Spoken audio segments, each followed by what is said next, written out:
Okay, get ready to give a fully cocked round of applause for Jasper Morrow!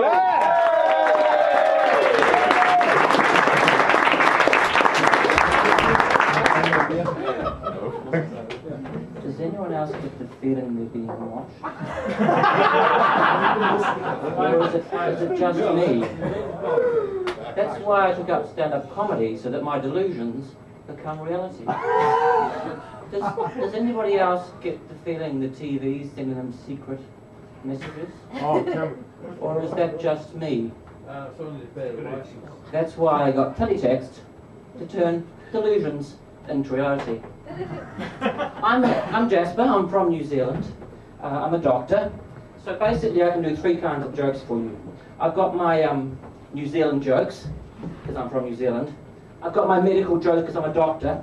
And because I'm a stand-up comic, I've got my Keith Chegwin jokes. A few comics in the audience. So what I'm going to do is I'm going to put them into the randomizer.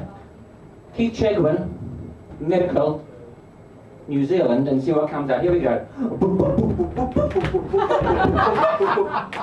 Medical. I'll do my medical jokes for you.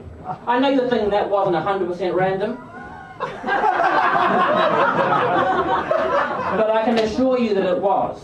Right, so the great thing about medicine is you can take any two ordinary, everyday things, put them together, give it a fancy name, and you have a disease, or syndrome as we call it.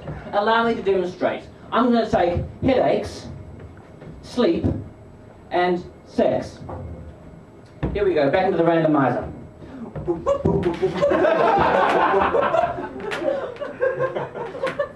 I really should have practiced this with a microphone rather than at the airport, shouldn't I?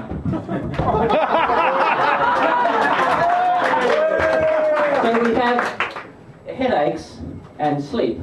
Or, no we don't. Headaches and sex, or sex headaches, or as doctors call them, coital cathalgia. Because we went to medicals for 6 years, and are smarter than you are.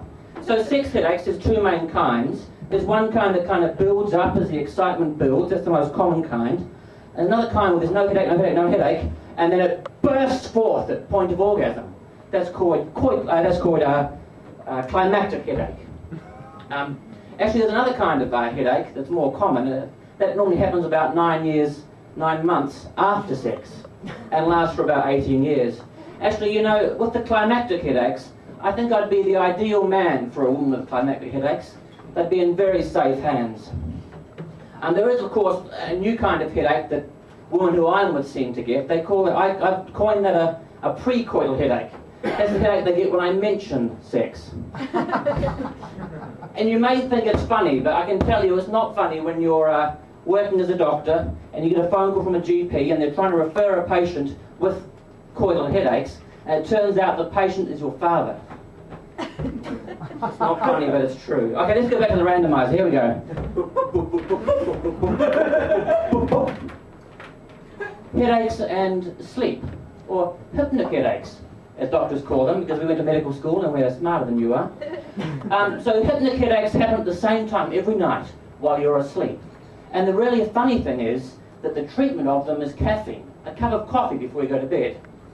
Isn't it funny how when comics say, isn't it funny, it's never something funny. But then again, this doesn't involve sex, so it probably isn't funny anyways. Let's go back to the randomizer. Here we go.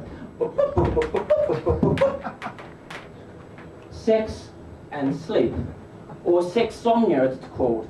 That's when you actually physically have sex, or try to have sex, while you're asleep. That's a little bit different from what most men do, which is to have sleep immediately after sex.